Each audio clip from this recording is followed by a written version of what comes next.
Hello, welcome to Gardener's World. I'm putting in sticks for my climbing beans. This is something that I enjoy actually because the structure is as much part of the vegetable garden as the beans themselves. And climbing beans need support. So I'm building a framework, a sort of tented framework. The ground is really hard. It's been very, very dry. Right, that's one side, and then we'll do the other side. If the ground is really hard, a bar of some sort is invaluable because you can get in there and make a bit of a hole for them to go into.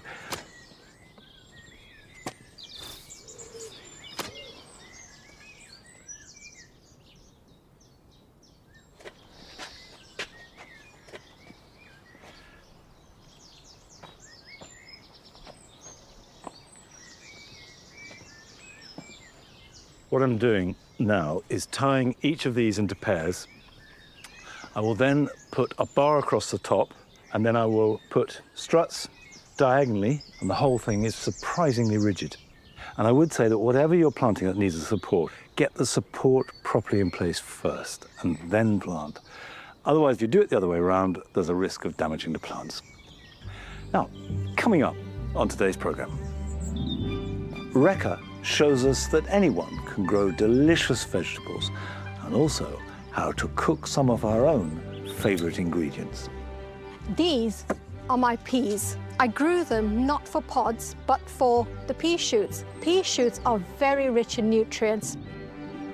We meet a wildlife cameraman who has become captivated filming the secret life of bees in his own garden. Each plant here has a purpose. The primroses are massively important to the hairy-footed flower bees. The dandelions, you will see bees on them just getting a drink. Arit meets a grower in Suffolk who is producing commercial cut flowers in her own garden. I'm very excited now. We're going to pick flowers. Well, Arit, I know you've had your eye on the fabulous apricot parrot tulips. Look at that beauty. Amazing. OK, I think now ranunculus would be fabulous in here. You're going to have some, aren't Yeah, you? definitely. And a former model tells us why she left the catwalk to retrain and eventually become a head gardener. I don't have any regrets from leaving the industry because rather than just being placed into a story, I get to create the story, and I think that is much more fulfilling.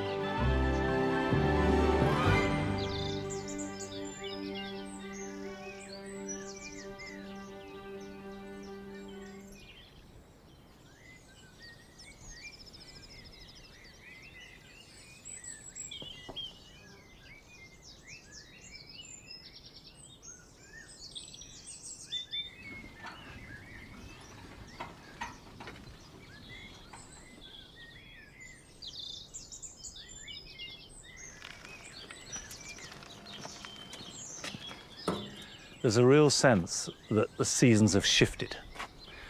We've gently moved from spring into early summer. So it's all changed here in the jewel garden. The purple sensation alliums are still flowering and still looking good, but the tulips have finished. So I've cleaned out all the pots, and now I want to plant them up with their summer display. And I say summer display, but this has got to look good from the 1st of June right through till November. And when you're planning a big pot like this, the cliche is you need a pillar, a filler, and a spiller. A pillar to give you height, a filler to give you body, and then a spiller to hang over the sides. And my pillar is going to be this. This is a ginger, Assam orange. It's got fantastic plumes of orange flowers, but they won't appear till sort of late July, August at the earliest, and could be as late as September. However, it is a little bit large, this, so I'm going to divide it. And you could do this with a saw, you could do it with a very sharp knife, or you can just do it with a spade. And this is where you have to be brave.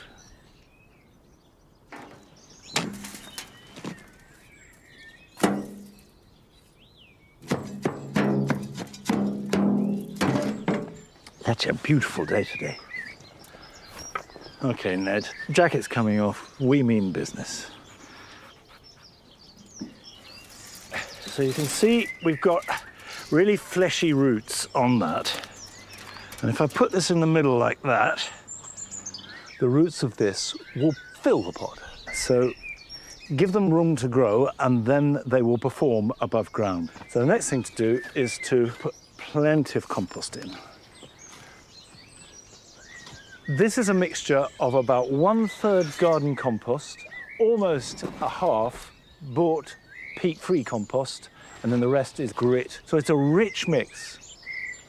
Never fill to the top of the pot. Leave at least an inch so that you can water. Now we come to the filler, and I've got two actually. This is a cosmos called rubenza. It's not the tallest cosmos, but it's perfect for pots like this. We don't want it rising right up, but what we do want is a massive flower. Now, the next one is a petunia, and this is almost black. We've got just 3 of these.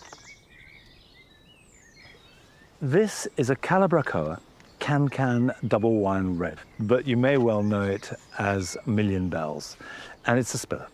And one of the beautiful things about this, it just keeps on producing a mass of flowers. And like all spillers, you want to plant it at the edge of the pot. Now this is an ivy-leafed pelargonium, and they spill. This is called Moonfair Burgundy, which I adore. Now this is the good bit, and the easy bit as it happens. Plantings, these are annuals, so you don't need to leave a lot of room for future growth.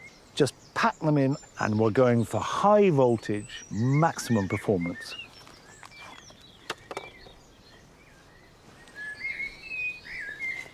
Now, I think these will look really dramatic and strong and fit in with the whole theme of the dual garden, but it's not edible. And growing anything that you can just sow the seed, grow them on, harvest, cook, eat, and share with family and friends is, I think, one of the great joys of gardening. And Rekha gives us a masterclass in how to do this to best effect.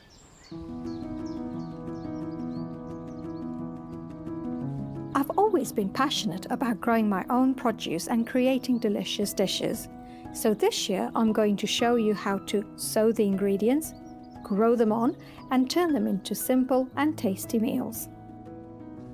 From my favourite vegetables to experimental herbs and spices, my aim is to feed my family nutritious homegrown vegetables throughout the season, and you can too. To achieve this, we need to be aiming to grow 3 essential food groups: carbohydrates from plants like potatoes and artichokes, proteins from legumes such as peas and beans, and dense nutrients, and vitamins from sumptuous leafy greens and fruits. Together, we'll be growing a whole host of vegetables right here in my garden in the Sunny Peak district. Now, you probably will be wondering, why am I growing potatoes in a pot when you can get them quite cheap in a supermarket?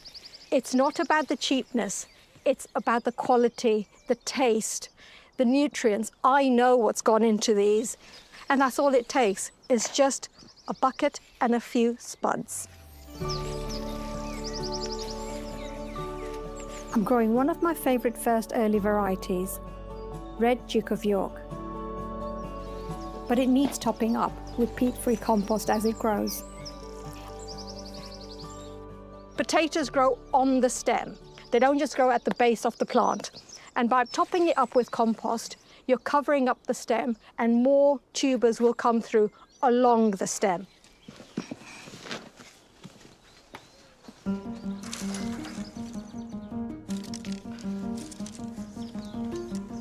Out in the garden, the soil is now warm enough to sow seeds in the ground.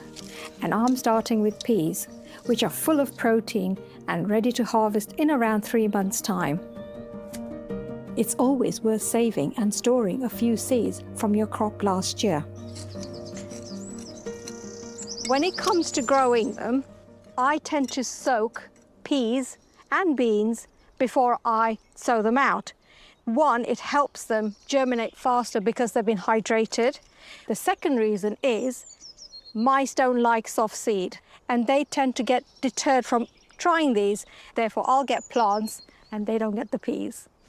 I have decided to sow a variety called Douce Provence. It's a heritage variety They will grow to about 50 centimetres, no more.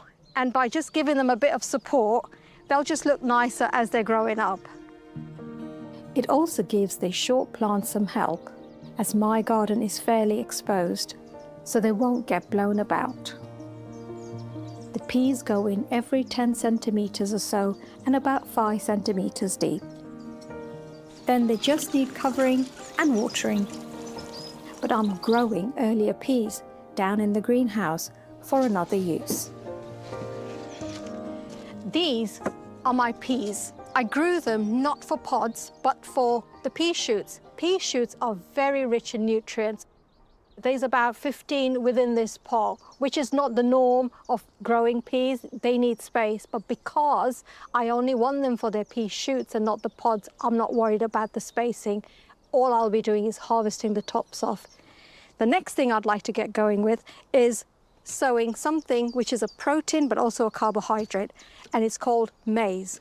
Not sweet corn, but maize. I used to eat this when I was young in Zambia. The plants look like sweet corn, but maize, you can eat it while it's fresh, but it is actually used for the flour. I noticed in this country we grow maize, but as a fodder, and I don't want to use it for that. I would like to use this and bring back memories of my childhood again. I'm planting these in deep root trainers, as maize and sweet corn can be fussy. I don't want to touch their roots. They don't like root disturbance. So by just opening a sleeve up, taking it out and then planting them, I've not touched their roots at all. And they seem to establish far better. But if you haven't got a deep pot, they can be direct sown as well. And that way you're not disturbing the roots at all. I should be harvesting these late summer. Wish me luck.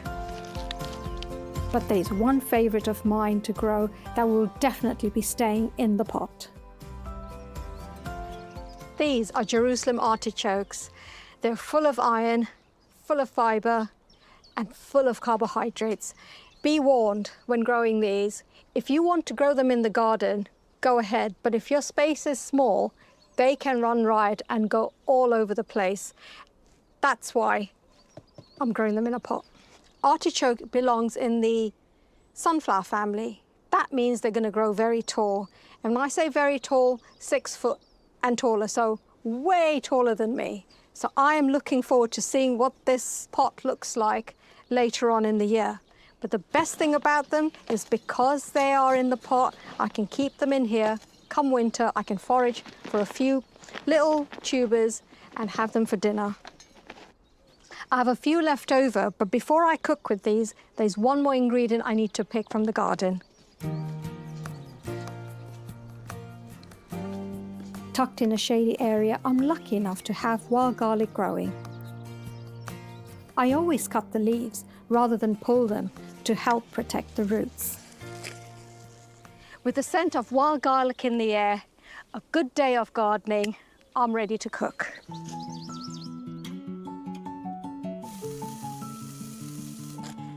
The wild garlic is going to make parathas, which is a type of flat bread. So it's added to plain flour with ginger, chili, cumin, a little bit of oil, and then some lukewarm water to make a dough. It should roll out nicely to make individual flat breads.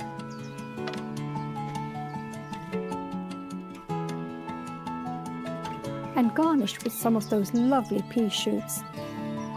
The flatbread join veggie bean balls dipped in homemade tomato sauce and spicy Jerusalem artichoke fritters. What I like about it is the simplicity of cooking food. I've got my proteins, I've got my carbs, I've got my leafy greens, and that's all I need. It just brings joy to me because I know where this has come from and I can't wait to share with you more sowing, growing and cooking.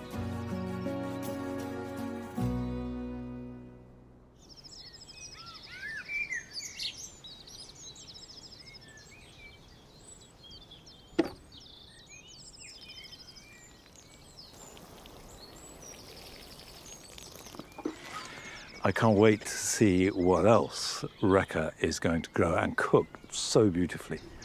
Now, these pots are now all planted up, and give them a soak once a week. And in about a month's time, I'll start feeding them. The compost will feed them well, but then a liquid seaweed once a week will be all they need to look good from now till autumn.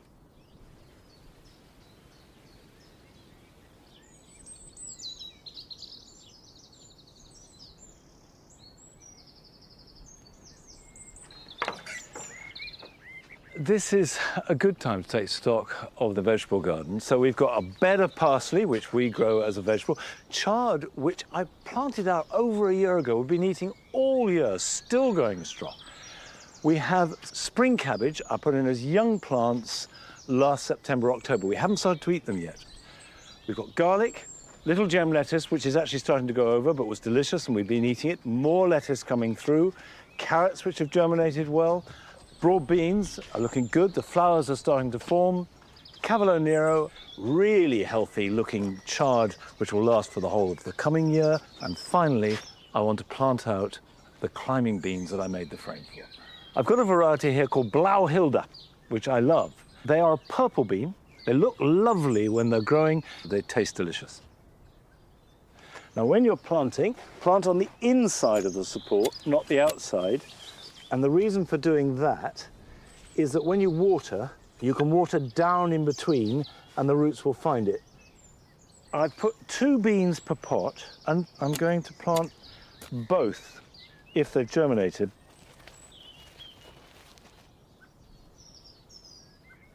These will need tying in initially, and then as they grow, they will hold themselves and they'll twine around.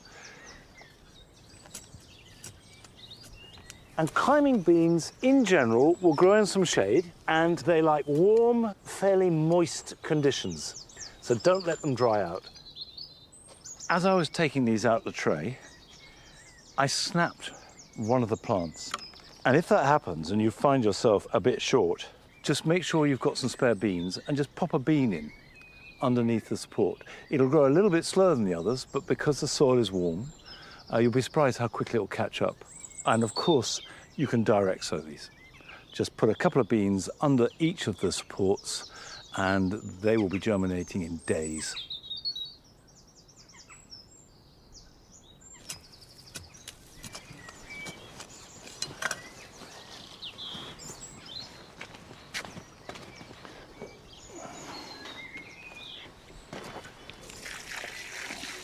Now, it is absolutely essential at this time of year, anything you plant, give it a really generous soak.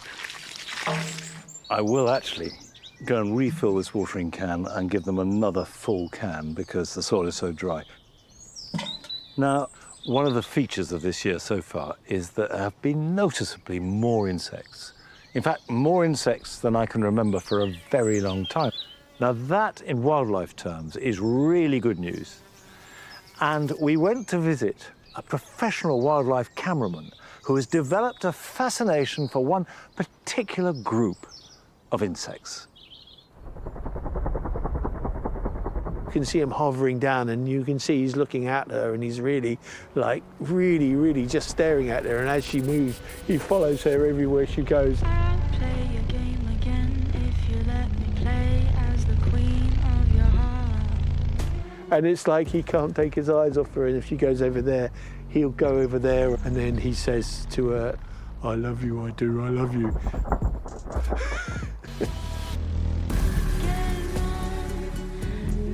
My name's Martin Don. I'm a wildlife filmmaker. I started as a cameraman about 35 years ago, and I've been traveling all over the world ever since, filming every kind of creature, lions, elephants, ants. But I never really thought of my garden as somewhere, dramatic or that interesting until about 12 years ago when I saw what turned out to be a wild solitary bee.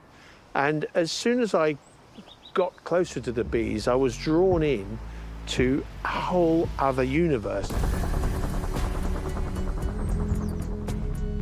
In this garden, I would say there are 60 or more species. As I was filming the bees, you know, I was learning about which plants they like. And so we let them spread and we let them grow more. And thus the garden you see is a result of that kind of non-invasive gardening. Now you're gonna push this queen off the throne. Why'd you wanna take me down the path you're already on? This section here, pretty much all of the plants are naturally seeded, naturally planted. Some of them are plants people would call weeds, but you know, in my view, these are plants in the right place at the right time, just growing the way they like to grow. Each plant here has a purpose. The primroses are massively important to the hairy-footed flower bees, among others. The dandelions, you will see bees on them just getting a drink. The bugle is such a spectacular plant, and again, it's a favourite of many different kinds of bee because it has a particular tubular-shaped flower, which, for example, honeybees can't access, so there's less competition.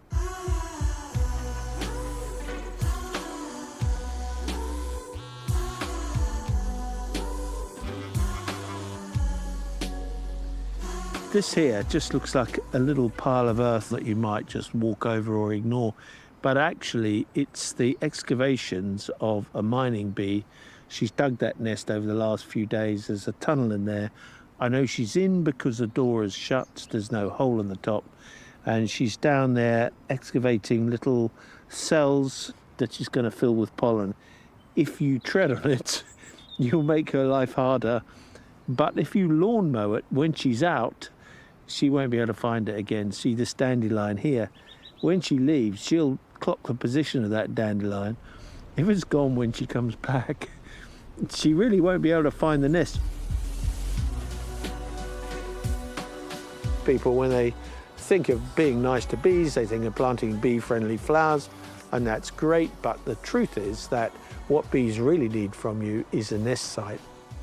If you want to cut your grass without mucking up the bees, do it at dusk, and I use a sickle. It's much more accurate and much less destructive, which means I can cut around these holes quite easily. Oh, look, I've got a bee. Now this, I'm pretty sure that's a chocolate mining bee male. He's quite a small one. Why'd you go and do it? Leave me on the floor. Parallel paths can't take it no more. Bee City started off just as an old lump of sycamore that I just drilled some holes in, and some bees came and nested in it. The more holes I made, the more bees I got. Yeah, the bees, they like a clean entrance, no splinters or anything like that. If you drill along the grain, there's fewer splinters. It's smoother for the bee. The siting of any kind of bee hotel really needs to have a good chunk of sun in the day. Ultimately, the wood must be dry.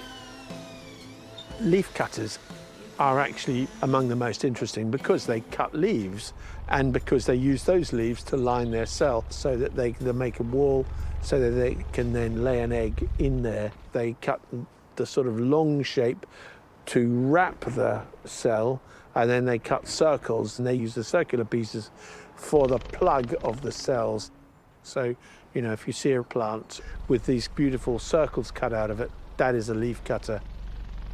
For me, a flower is more beautiful if it has been designed by the process of evolution entirely, but it's even more beautiful if I can see the bee it was designed for actually using it. And in the case of comfrey, this bee needs a huge tongue to get to the nectar at the top of the flower, but then the flower also makes it get pollen all over its belly in order to get the nectar, and thus take pollen to the next flower.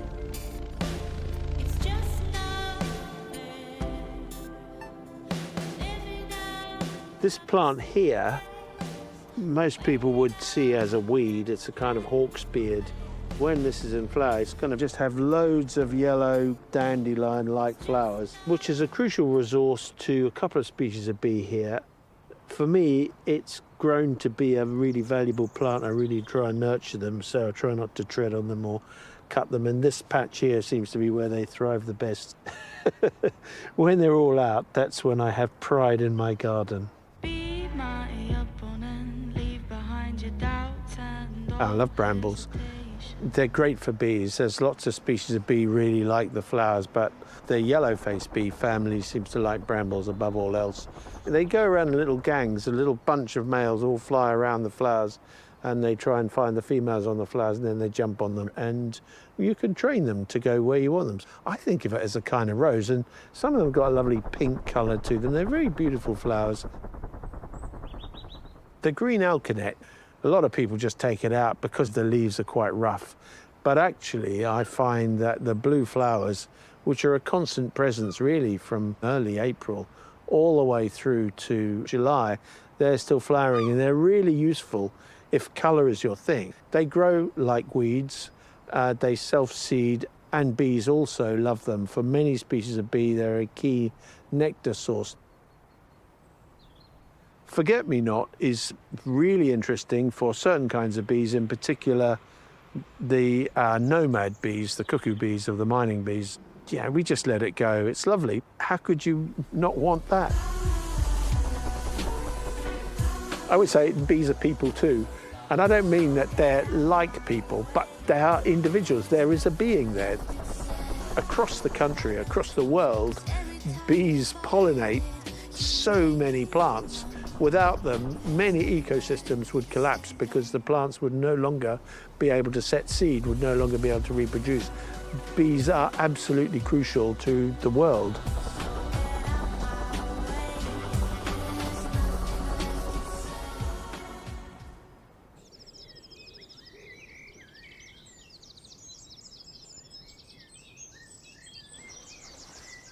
I know that sometimes it can seem as though it's a black and white thing. You either have a garden that attracts wildlife or you don't. But actually that just isn't true. There are lots of different ways of gardening to maximise the benefits for wildlife and for you as a gardener. And one of the best and most simple ways is just let some grass grow long. And then let cow parsley grow in it, let the buttercups. And all of this is great for pollinating insects, it's great for small mammals to get in, it's cover. And if you combine that with a little bit of controlled gardening, like a mown path through it or clipped hedge, that contrast can be very beautiful as well as really good for wildlife.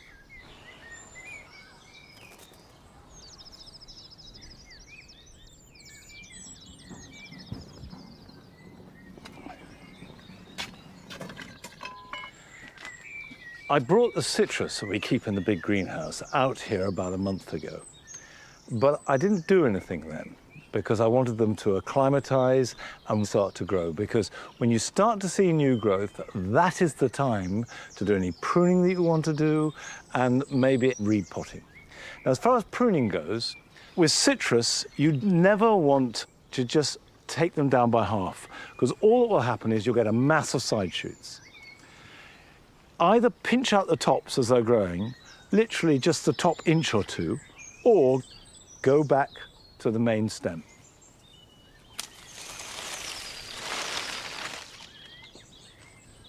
One of the rules of pruning is you need to be able to see through it. If it's a solid mass, you need to thin it so air can get in. It also means that if it produces fruit, more sun will get to them and they'll ripen.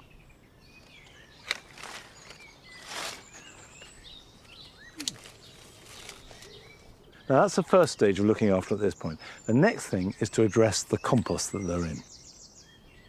The compost is looking a bit tired, so just scrape the top layer off.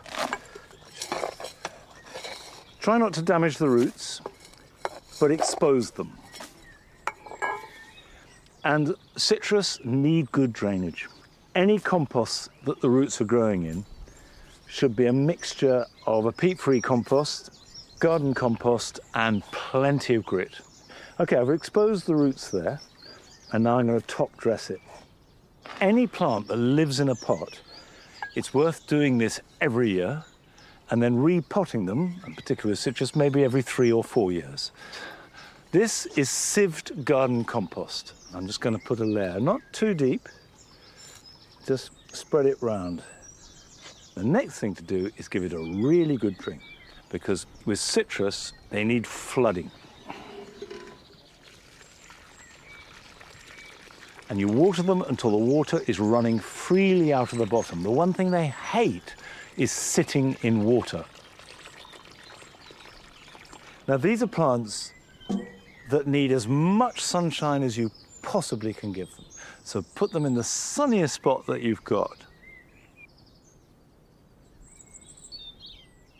Come on, Edward. Come on, good boy. Off you go.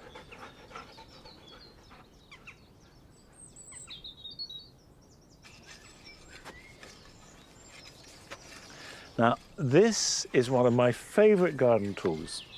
It's a hoe, but it's more than a hoe because it's a small hoe. And although it's been very hot and dry, it just feels as though the weeds are just emerging from every particle of soil.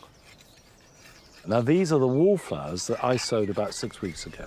And just a gentle bit of hoeing is the best way to control weeds. But sometimes even a hoe is too big. And what I have here looks like a knife, but it's completely blunt.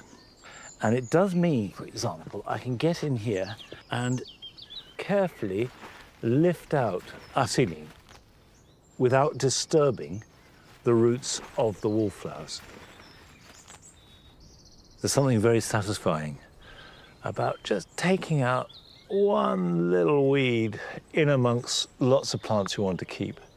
And I do intend to thin them and transplant the thinnings to fill up the rest of the bed. However, this time of day is not a good idea. It's already quite warm, it's going to get hotter. So if I was to transplant these, however much I watered them, they would suffer. So if you're going to do any thinning and transplanting, either wait until the weather is cool and damp, which is ideal, or do it in the evening. Water them well, and then you've got the cool night ahead and they've got a chance to get settled in. It's now time to join Arit, who is setting off to have a look at not so much flowers that we grow to make our gardens look good, but those destined for our homes.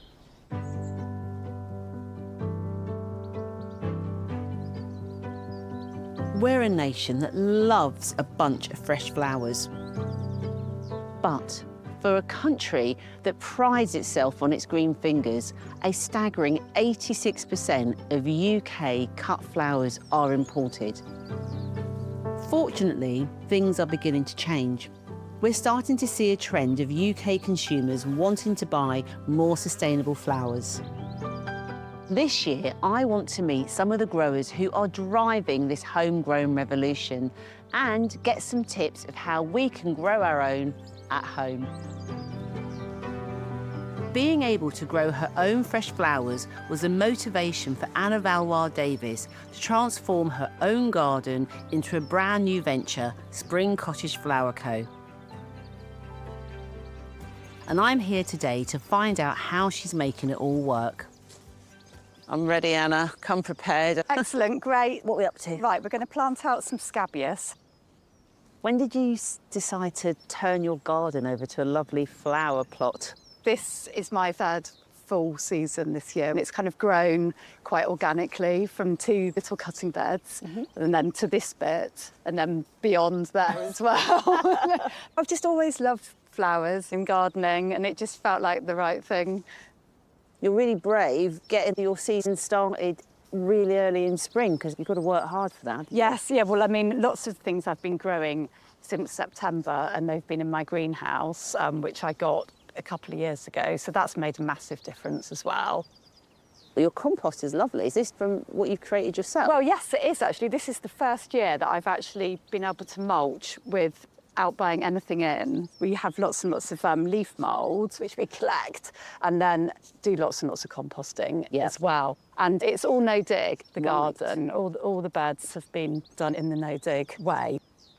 With succession, because of course in a small space, keeping that flowering going, it's really hard. So how do you manage that? Yes, exactly. You always have to have something waiting in the wings. So we've got these ones here, but also we've got a later lot that I've just sown down in my greenhouse.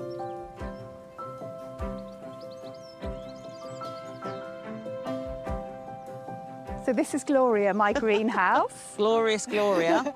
Where everything starts. The half-hardy annuals, lots of cosmos and sunflowers. I love it. It's bijou, but a workhorse. I It can is tell absolutely. Gloria has to work hard. Absolutely, it's all going on. So these are your zinnias then? Yes, yeah, they're absolutely gorgeous. I've got a few different varieties. OK, so we're going to prick these out, yeah? Yes, please. Yeah, Okay. let's do that. Talk to me about your system in here. I love it. So I generally start things off in the kitchen on the windowsill there. OK. And then when they've germinated, they actually often go into our conservatory, which is basically my second greenhouse. and then they come down here. But the temperatures have been swinging all over the place, so it can be a bit hit and miss. So you don't have any heat in here? No heat, and I don't use any grow lights, so it's all very natural. Considering, actually, I mean, these are still reasonably young, that root system is fab. Yeah, it looks really healthy, doesn't it? So they're obviously great seeds, and they're very happy. They do. They Look at look that. lovely green leaves as well. So Thank you. once these are all done, then so outside here. So Yeah, what have you got? so on- this is the hardening off stage in the cold frame. And so here we've got some calendula, which I thought we could add to the other patch. Oh yeah, let's do Yeah, that. should we do that?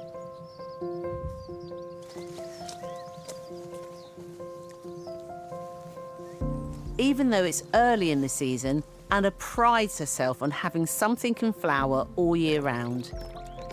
In a few months' time, this is going to be amazing. You won't even see the soil, hopefully. And this is the exciting part. We're going to cut a selection now to create a display. Well, Arit, I know you've had your eye on the fabulous apricot parrot tulips. Now, how do you So harvest? what I do with the tulips, I treat them as an annual crop. I actually find that, especially the fancy ones that I tend to grow, they don't come back particularly well. But with the bulb, you get the longer stem length, which is really useful, especially for when you're doing larger arrangements. And also, all the bulbs go back on the compost. Hold on. Oh, look at that. Look at that beauty. Amazing. OK, I think now ranunculus would be fabulous in here. You're going to have some, aren't Yeah, you? definitely. These are really too open to use. The actual perfect stage to cut them for a bouquet is this squishy marshmallow stage. Nice. So where do you like to cut on these? So with these, you need to go quite deep if you can. There we go. Oh, Isn't that beautiful. I really like using lots of foliage in my arrangements.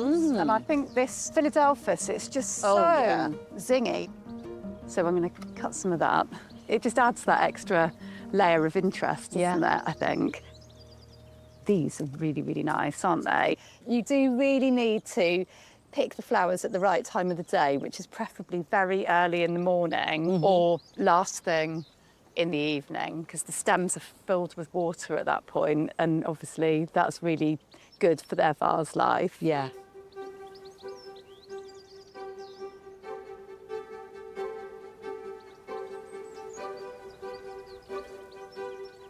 What's so lovely with these, Anna, is that they're straight out of your garden. You know, there's no air miles. No. There's no going packaging. via somewhere and, you know. No chemicals, No. no preservatives. We call it grown, not flown. No, it's great. When you actually have them at home, they just carry on developing and growing, don't they? Which I think actually often with flowers that have preservatives, they just don't ever really change. And I think that's something that's so lovely about British flowers, is that character that they have. I mean, the thing obviously as well, having that fragrance come straight in from the garden in your vase onto your table, you can't get better than No, that, it's really. gorgeous, isn't it? And actually, the Philadelphus, in a week or so, when those buds are popping, that will smell absolutely incredible. Absolutely.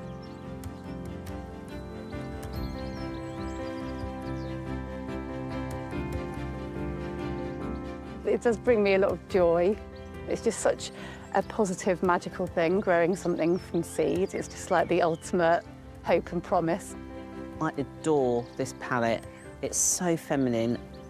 Oh, thank you, Arit. That's really kind of you. I absolutely love your jar posy as well. They're just such lovely colours together.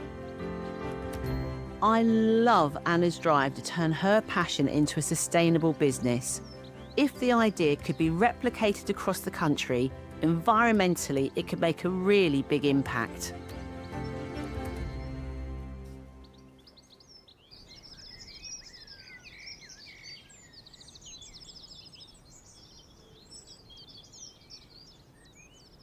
It's fascinating to see how many flowers you can produce with really quite a small setup like that.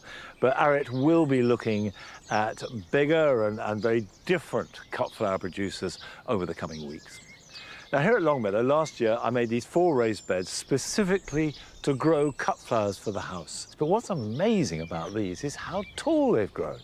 Because if I planted these out in the bed, the cornflowers and the nigella would be half the size. No question about it. And yet, the soil in these raised beds is deliberately poor and free draining. And I thought they might not like it. Well, I was very wrong because they're clearly loving it.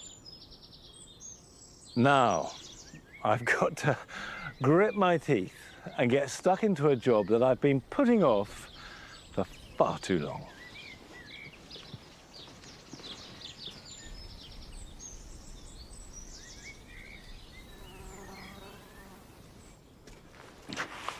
Right, I've got my most flattering outfit on. Let's go.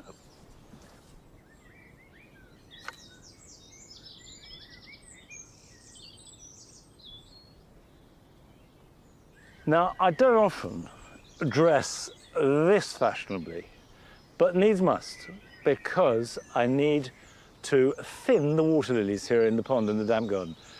Now, water lilies, ideally, should be spread flat along the surface of the water without any leaves overlapping. And when you start to see them growing vertically, it means they're crowded. And now is a good time to get in and do it, i.e. when they're actively growing. I've got this as a stick because it's very slippery in there. And this I may need to use to cut the roots.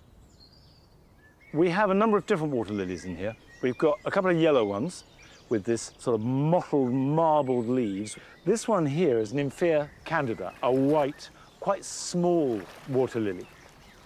No, I've just discovered that my waders leak at this point. Ugh, I'll never lift that up. That's too big. I'm gonna have to cut it.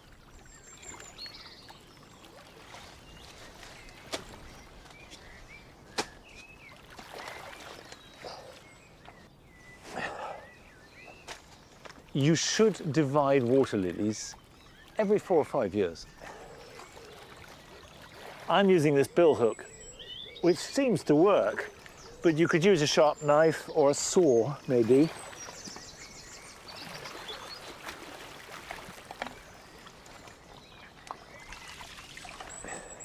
When you're doing something like this and taking plants out of a pond, it's a good idea to leave anything that you don't need on the side of the pond for at least 24 hours. And that means that any small creatures, or maybe newts, maybe young frogs, has a chance to get back into the water.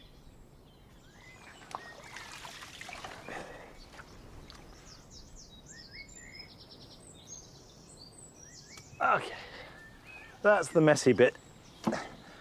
Now, what I'm going to do is replant 1 or 2, and the rest will go. So what I want to do is take a piece, and this will do fine. You can see it's got some buds on it. What I'm feeling feels solid, and it's got strong, solid roots. And these white spaghetti-like roots are for fixing into the bottom of the pond. The fibrous roots that you can see in amongst them are the feeding ones. Now, that is ready for replanting. Now, to replant it, I need a special pot like this, which you use for aquatic plants. So it has holes in it. It's a mesh, essentially. And a piece of hessian. And put it inside the pot, and this will hold the compost. And you buy aquatic compost because it wants to be heavy. You could use subsoil from your garden, but this seems to have a high degree of sand in it, and it's heavy and will weigh it down. So we put some in the bottom, sit this in here, and put the soil around it, making sure that it's not buried too deep. And every section you divide must have a bud. So if it doesn't have a bud, don't be frightened to discard it. And very quickly it will grow. But to stop it floating away as I put it in, you now need some grit. Just normal horticultural grit, and sprinkle it on the surface. If there are any fish, It will stop them nosing in amongst the soil and disturbing it. That is now ready for replanting.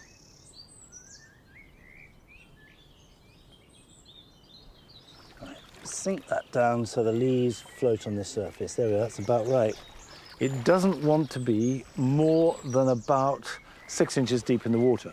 And certainly any leaves should not be submerged. And if your pond is deeper than that, you need to put some bricks or a pot in there to raise it up. And then as it grows, you remove the bricks. It wasn't very long ago that gardening seemed to be the preserve of middle and even old age. I remember when I started in my 20s, I was often the youngest by ages. But thankfully, now there are a lot of really brilliant young gardeners gardening exceptionally well. And we went to visit one of them.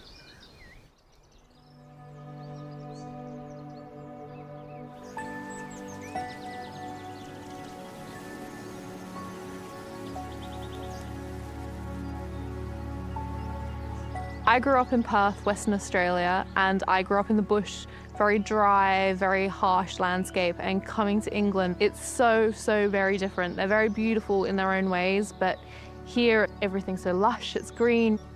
Spring comes and there's real seasons, and it's just something to fall in love with. I'm Shani Gates, and I'm the head gardener at the Old Rectory in East Sussex.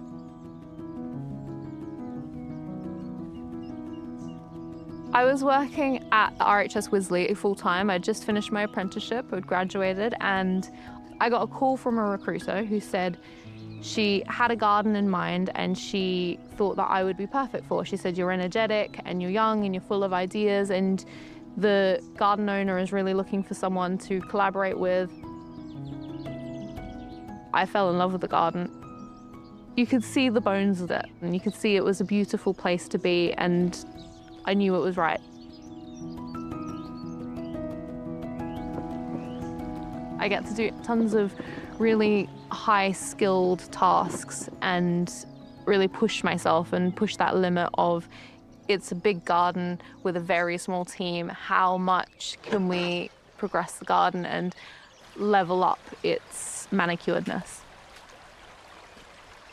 We are currently in the stream right by the side of the house. It runs all the way along the property, and I'm clearing it. Anything that I'm taking out, I'm going to try and reuse. And the nettles here, I'm actually going to make into nettle tea, and it's a really good fertilizer for plants. Nettles have a really high nitrogen, and that's great for leafy growth. So anything that's new, young growth, really happy to put it on. But I won't put it on anything that we want to establish a root with. This is Carex pendula. It's highly invasive. It pollinates through wind dispersal and spreads like wildfire. You find it in the shade, you find it in anywhere that's damp, full sun even. It loves it in this country, and the only way to control it is digging it out. Sometimes the crowns of the Carex can be so big you need a digger to get it out. While it's small, it's great to dig it out just by hand. I want someone to come into the garden and to feel, wow, this is amazing, but not actually go, oh, that looks like hard work. You want it to look effortless. You want it to kind of be a sweeping landscape, a very thought out things, but it doesn't look thought out. It just looks like it was always there. That's my aim for the garden. Lots of hidden work. We're in another part of the stream, and this area I cleared last year in September. This section alone took about 6 trailer loads into the compost. It was a lot of hard work, but it's so worth it because you look at it and you can see your kind of curated moments where the bluebells are that you've planted, or the irises in the corner, and it looks really natural. All the gaps of earth that I've left have just exploded with wildflowers. So you can see wild strawberries, some ajuga, you can see some cuckoo flower, and yeah, I'm super happy with it. Gardening is actually my second career. I was a model for 8-9 years in the fashion industry. I did a lot of campaigns and editorials. I was flying almost every day to America or Germany or wherever else. And 2019, Australia had these huge bushfires, like historical bushfires. It really made me think about what impact I was having on the environment and how often I was flying and how big my carbon footprint was. And I thought, I need to change this. I couldn't see myself moving back to Australia, so I thought, I'll go volunteer. And it was amazing. I was volunteering at an 18th century garden in Surrey, and I was going almost every day. I really loved getting my hands in the soil, and I loved the hard work. And I just realized, yeah, gardening's it for me. So I started to slowly career change and transition from modeling into gardening, and I would never change it. I love it too much.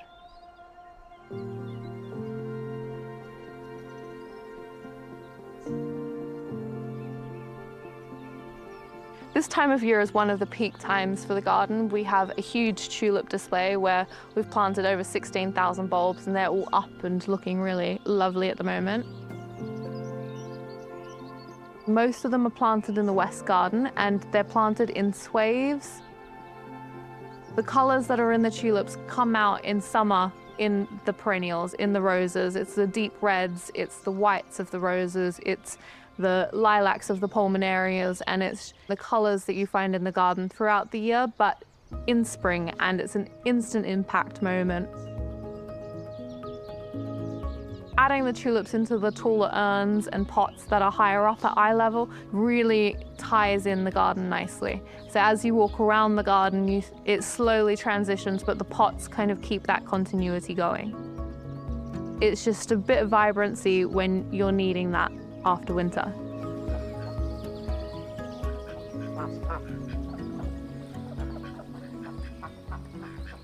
Thinking about the environment is a really important thing for me. Growing up in Perth, you see nature and you see the severities of nature quite a lot, and so it's very instilled into me that nature is all around you, and wildlife, even if you don't want them there, they're there, so why not make it a home for them too.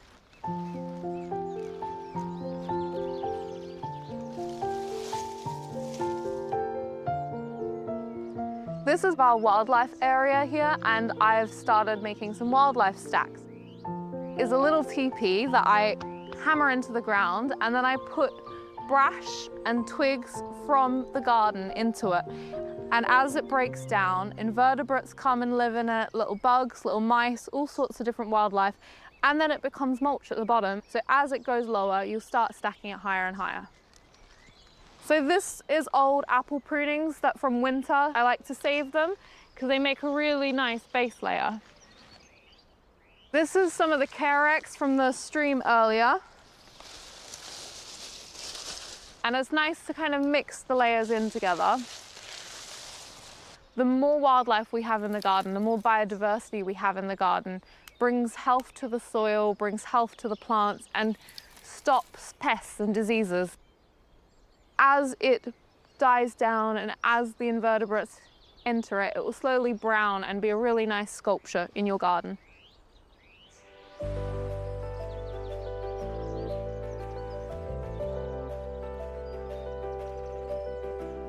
Modelling got me to England and got me to discover the English gardens, but I don't have any regrets from leaving the industry because I get to be front and centre of part of the project. I get to be in control. I get to have all the creative influence, and rather than just being placed into a story, I get to create the story, and I think that is much nicer and much more fulfilling.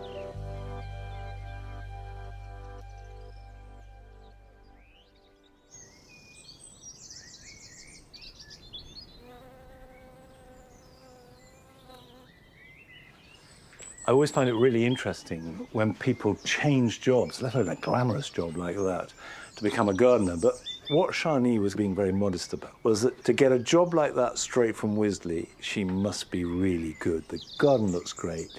And I think it's really inspiring for anyone who wants to become a gardener, both to see that it's possible and also to know the reality. You need to really apply yourself. Now, here in the wooden greenhouse, in winter, it's where we store non-hardy plants. Now, in theory, these aeoniums should only be in here from September, early October, until May. But they've actually been in here for 18 months, and I really want to get them outside. So my plan now is to move these to the table outside the potting shed and make a really good display. And if you've got houseplants, don't be shy of putting them outside. Now any risk of frost is gone. As long as they're protected from wind and get plenty of sunshine, it'll do them good to go outside. So that's my plan. There are a lot. They're heavy, they're fragile. It's going to take me a little while. So while I'm doing this, here are your jobs to get on with this weekend.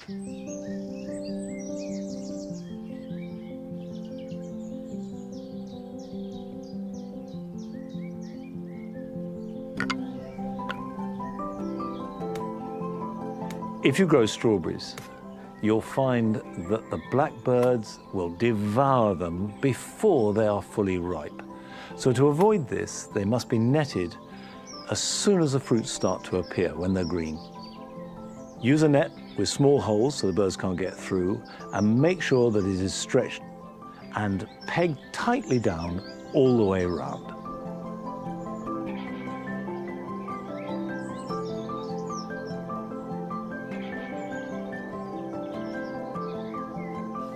At this time of year, you can do the famous Chelsea chop. The main reason for doing this is to stagger flowering and promote side shoots so you get a lot more flowers, albeit a bit later. I'm doing this on these sedums, which will also have the effect of making them tougher plants that will be more upright in my rich soil.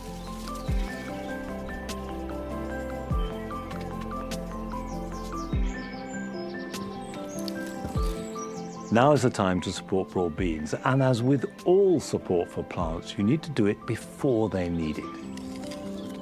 I find the easiest way to do this is simply put in some canes and stretch string tautly from cane to cane, forming a kind of cage.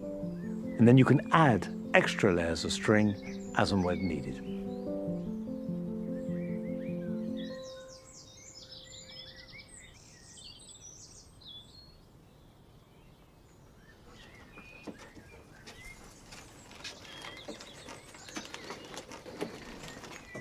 I brought the smaller ones down. These are most of the bigger ones, but there's still a few more to bring. Oh, Ned, you want to be part of it too. Of course, Ned, after Chelsea, wants to be star of everything. It's going to be aeoniums, not nediums. Got a few more to bring down, and then I'll take my time and trouble just to make it look as nice as possible. And the important thing is that the aeoniums will love it. They'll love the sunshine, they'll love the fresh air, and I think they'll look great too. That's it for this week.